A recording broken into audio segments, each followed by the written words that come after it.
G'day everybody, it's Matt from 5Doc Physiotherapy and Sports Injury Centre. Today I'm discussing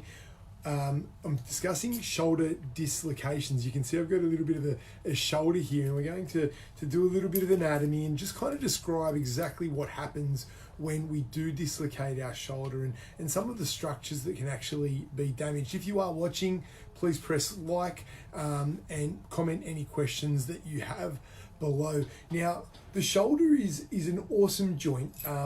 It's such a mobile joint, and we've got all this movement, and we're able to get our hands above our head, and we're able to throw balls and kind of do all fun things, and kayak, and really awesome joint. Lots of mobility about it, and as a result of the amount of mobility that we have in our shoulder, we actually compromise some of the stability that we have when we think of things like our knee. Our knees are a little bit more stable, the ligaments kind of keep it intact, but the knee or the elbow, they don't go in as many ranges as a shoulder does, and as a result, I guess shoulder tears or shoulder dislocations account for 50% of all major joint dislocations in the body, and they're one of the most common sporting injuries around. So today we just wanted to do a quick bit of anatomy and describe what happens if you dislocate your shoulder. So again, if you are watching, please press like below so that I know you're there. Basically, we have our collarbone, we have our shoulder blade, and we have our humerus. Now, we've done some videos before and describe how these bones all interact so that we can get our arm all the way above our head. Now, effectively, when we dislocate our shoulder, most shoulder dislocations occur towards the front. So it's an anterior dislocation. It's often a result of a sporting injury or the way that we fall. Also sometimes some weightlifting injuries, and it's often basically it's going to pop out the front, and it's often as our hand gets up in this position. In fact, that's one of the tests that we do to see if someone's apprehensive and to see if their ligaments aren't quite helping them up in range. So an anterior dislocation, that's the most common one. Now, if you dislocate your shoulder anteriorly, we're going to have some more information on what you should do with that in future posts, and also in our blog that we've currently got up. You can also have a posterior dislocation, so that's when it comes backwards, and that can often be falling onto a hand as well, or maybe the result of an electric shock or something like that.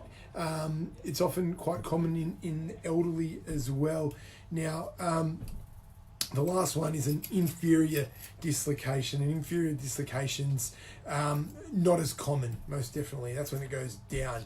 Now, sometimes, and this is probably a little bit more common again, people will sublux their shoulder, so it'll kind of partially come out and pop back in. Now, all of these different types of dislocation, they're really important to get assessed initially, because the management of these different conditions can vary quite extensively, from people being locked in a sling for 6 weeks to others being able to start their rehab immediately.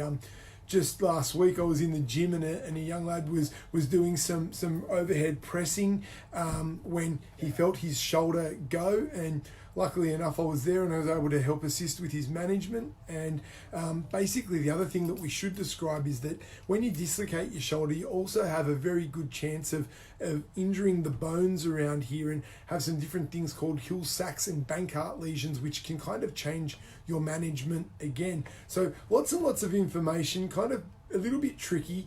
There's lots of anatomy and a lot of different structures that can be involved and damaged. We can damage our labrum. We also damage our muscles. Now, if you want to find out a little bit more about what goes on in shoulder dislocations and how to manage it, we've actually got a blog on this exact topic.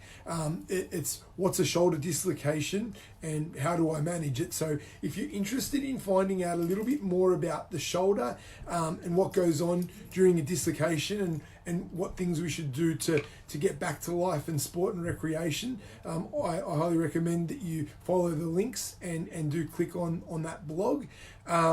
And if you do need some help managing a shoulder injury, whether it be a dislocation or a rotator cuff injury, please don't be shy. Give us a call in the clinic, 9713-2455. Alternatively, you can follow the links and book online. If you've liked this content, please press like. If you've got any questions, don't be shy. Post it below and I'll get back to you. It's Matt from 5 Doc Physiotherapy and Sports Injury Centre. Cheers.